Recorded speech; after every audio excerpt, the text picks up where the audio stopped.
Last video, we looked at classical, evidential, and presuppositional apologetics, and particularly how they essentially define the task of apologetics in terms of proof and persuasion. We also looked at fideist apologetics, which uniquely emphasizes ethics as defense. But overall, we saw that each of the modern approaches to apologetics miss the mark of what Scripture identifies as the apologetic task in 1 Peter 3:15, in part due to misapplication of certain passages of Scripture, such as Acts 17 and 1st or 2nd Corinthians 10 verse 5 and Jude 3.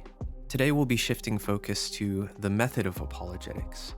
If the task is a sort of functional goal of apologetics, then the method is how you achieve that goal.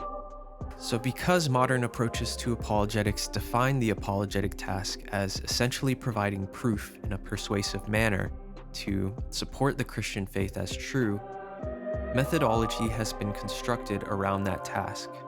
And because modern approaches assume that apologetics are predominantly a kind of evangelistic effort, the methodology of modern apologetics follows a line of thought that more or less says, how can we intellectually prove Christianity is true in a way that persuades unbelievers so that they're receptive to the gospel? But, as we've covered, this is not the apologetics of Scripture, and consequently, it's not helpful for our purposes to go into much detail on, for example, classical and presuppositional methodology. So our focus instead will be in line with Scripture's teaching of apologetics. In a previous video, I defined the task of apologetics as a refutation of slander, which defends the believer's hope. In that same video, I outlined the methodology of scriptural apologetics, but I'm going to support certain aspects of that methodology here. So, in order to get a proper method, we're essentially looking to answer the question, how does one go about refuting slander in defense of the Christian hope? The answer is really actually simple, although it has its own difficulties. When you look at Paul in Acts 22 through 26, he's basically just refuting accusations that his conduct, that his ministry has been evil, with evil intent, and basically that he's part of a sect, a false religion. So the method itself is very straightforward. We see Christians all throughout history doing it, just refuting the slander and false accusations brought against them. The difficulty is first justifying this method in light of how Peter describes it. How is a refutation of slander the same as defending the hope in you? Second, the difficulty is actually doing biblical apologetics and doing them well. If you're like me, when someone slanders me and my conduct is put into question, when my intentions are just to honor the Lord, my first instinct is to either get defensive and turn it into an argument, or just to try to avoid the situation altogether.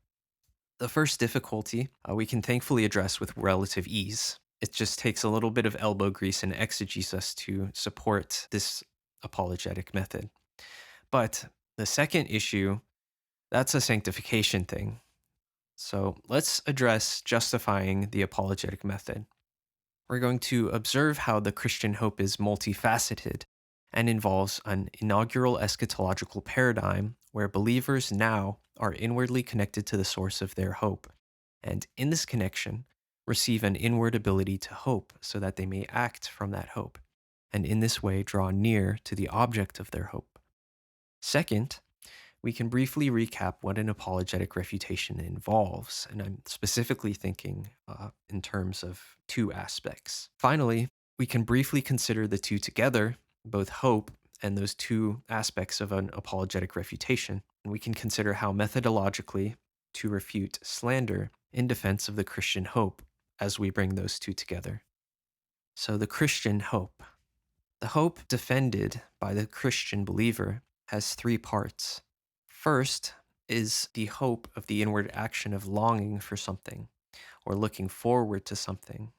To have hope is to have this longing, this desire, this looking forward to something future. And Scripture defines this hope as something that's unseen, and it often defines it in terms of Christ's return.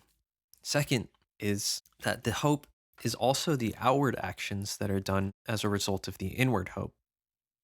And then third, Hope is the future thing that we long for or look forward to. The inward hope in the future object of hope bears a relationship to our conduct now.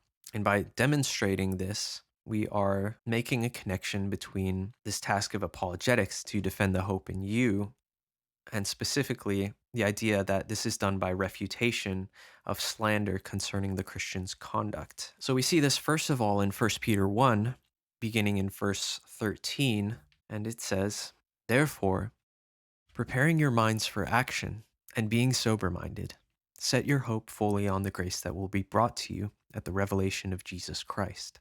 As obedient children, do not be conformed to the passions of your former ignorance, but as he who called you is holy, you also be holy in all your conduct.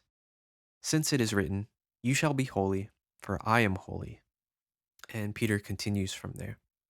We see this idea that preparing your minds for action, being sober minded, and setting your hope fully on the grace that will be brought to you looks like being obedient children, being holy as God is holy, conducting yourselves with fear throughout the time of your exile or your sojourning or pilgrimage. But to explore this more, we can look to other passages in Scripture as well. For example, if we look to Colossians 1, verses 3 through 5, Paul gives thanks to God in this passage because he has heard of the Colossian church's faith and love, which he identifies as a result of their hope. And we can see this specifically in the grammar. Verse 5, the word because, dia, with the accusative construction, the hope laid up, tin elpira tin apokimenin, denotes cause. So the faith and love in verse 4 are in some sense resulting from the eschatological hope laid up in verse 5, and this is conduct resulting from hope. In Romans 8:25, Paul states that if we hope for what we do not see, we eagerly wait for it with endurance. Again, Paul indicates that the Christian hope in the future directly affects the believer's present conduct, resulting here in endurance. But then there's something interesting about the relationship between hope and our conduct. Romans 15:4, Paul says, "Whatever was written in former days was written for our instruction, that through endurance and through the encouragement of the scriptures we might have hope." In this passage, Paul's use of the word through, dia, with the genitives endurance, tis hupomenis, and encouragement, tis parakleseos, indicates means, and the subjunctive verb might have, ekomen, indicates a future possibility. So, endurance and the encouragement of the scriptures are described here as a means by which the believer might in the future come to possess the thing that they hope for. This means that not only does hope cause a certain kind of conduct, but that conduct in turn is a means through which we strive now to possess the eschatological object of our hope. There's a reflective or maybe oscillating effect of hope, so that the eschatological promises of God, by their inaugural application in the individual, cause an ethic that, as some sort of means, will bring the individual to possess that hope. But there's also a clearness in Scripture's teaching that the conduct does not earn or merit the future object of hope, God's promises. We see this in Hebrews 6:17 through 20. It says, "When God desired to show more convincingly to the heirs of the promise the unchangeable character of his purpose, he guaranteed it with an oath, so that by two unchangeable things in which it is impossible for God to lie, we who have fled for refuge might have strong encouragement to hold fast to the hope set before us. We have this as a sure and steadfast anchor of the soul, a hope that enters into the inner place behind the curtain, where Jesus has gone as a forerunner on our behalf, having become a high priest forever after the order of Melchizedek." So here we have a clear indication of something concerning the nature of the new covenant. It is unilateral in its establishment, its development, and its completion, but at the same time, it's bilateral in participation. And that is to say, in the new covenant, God is the one who initiates his promises and who, according to his oath, brings about those promises until they've been fully realized. but both God and his people are active in the covenant. Another way of putting it is God alone accomplishes and applies salvation, but because he is working in believers to will and work for his good pleasure, he thus causes believers to work out their salvation in fear and trembling. God's promise is guaranteed by his oath, and because of this, believers have a powerful encouragement to seize the hope right in front of them. The hope cannot be shaken or undone. It holds the believer's soul secure and steadfast like an anchor, and it has gone into heaven where Christ is. God has given us something to hope in and guaranteed the outcome that our hope will not put us to shame. And clinging to that hope looks like something in our lives. The hope we have is one that sanctifies us and makes us holy, causes faith, love, and endurance, and through the means of endurance and encouragement from the scripture, results in us possessing the fulfillment of hope. It draws us near to God. This is the hope that we're called to defend. In the context of 1 Peter 3:15, apologetics takes place on the occasion of being slandered, spoken evil of. And practically, we see Paul's defense in Acts 22 through 26 does little more than refute the slanderous charges brought against him.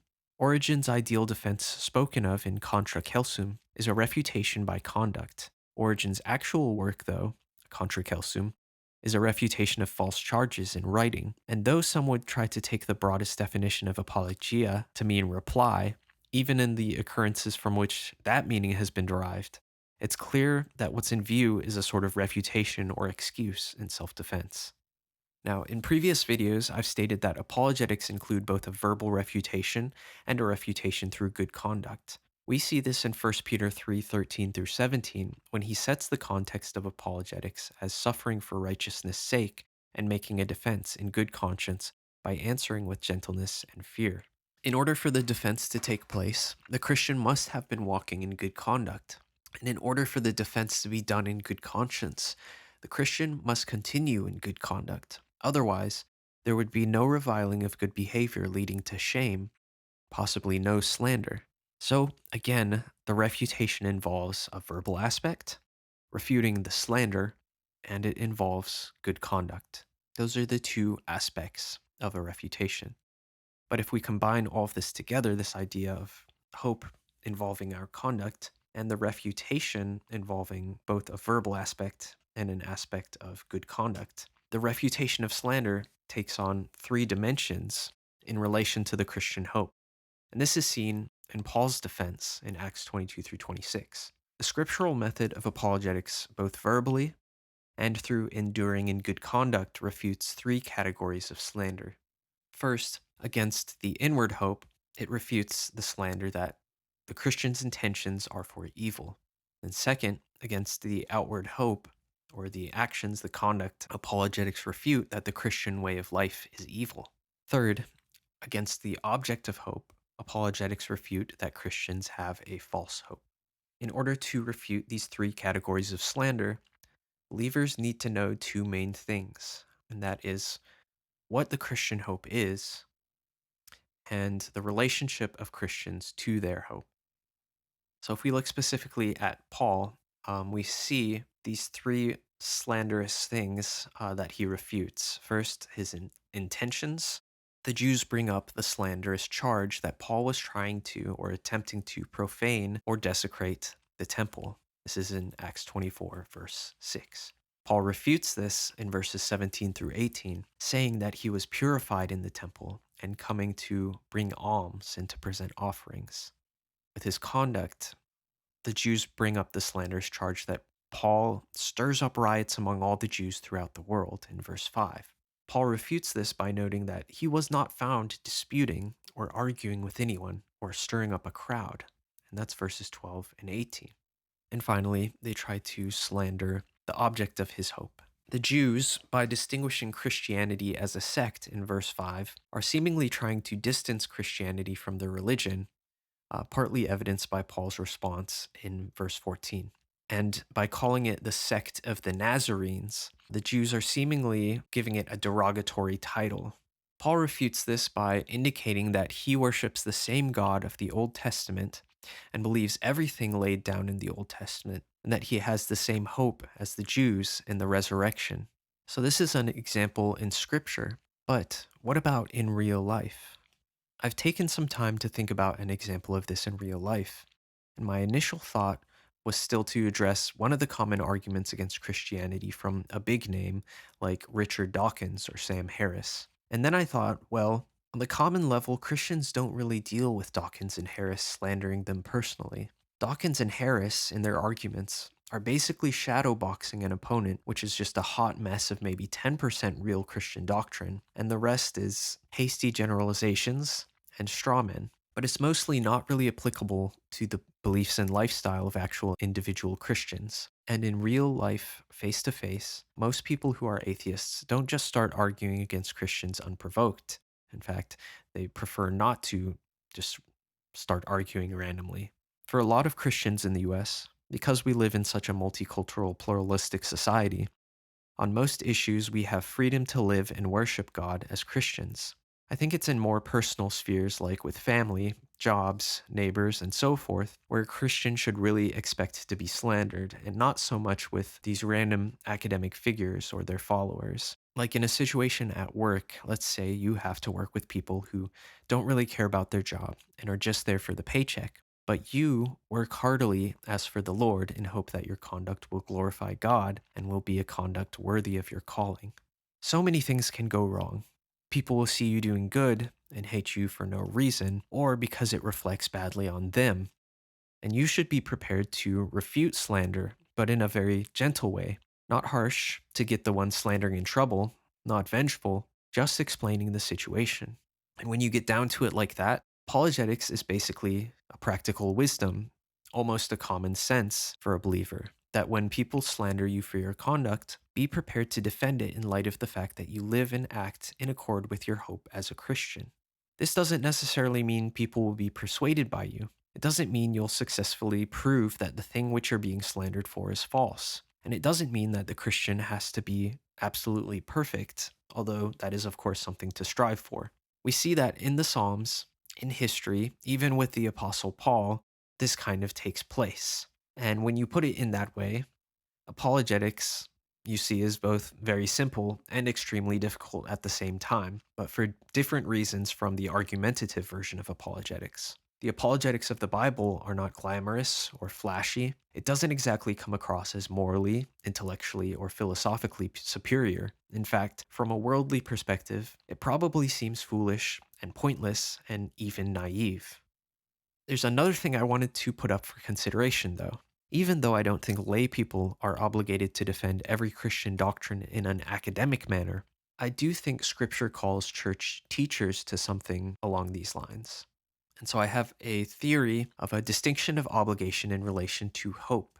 Because the method of apologetics must support the task of defending hope by refutation of slander, it would seem by good and necessary consequence to follow that teachers of the church must be prepared to defend their ministries. We see this with 1 Timothy 4:10, that teachers strive and toil in hope. The conduct of their ministry is uniquely a part of their hope. So I think teachers need to be prepared to defend the hope in them that compels them to ministry and all of its facets. Now, what all this encompasses for apologetics, I haven't given it that much thought yet, but it does seem pretty clear that if apologetics is this defense by refutation of slander concerning our hopeful conduct for teachers, for ministers, that would naturally include their ministry, their teaching of doctrine, and their upholding of the apostolic tradition of teaching. Someone said that they don't like how abruptly my videos end, so I just wanted to address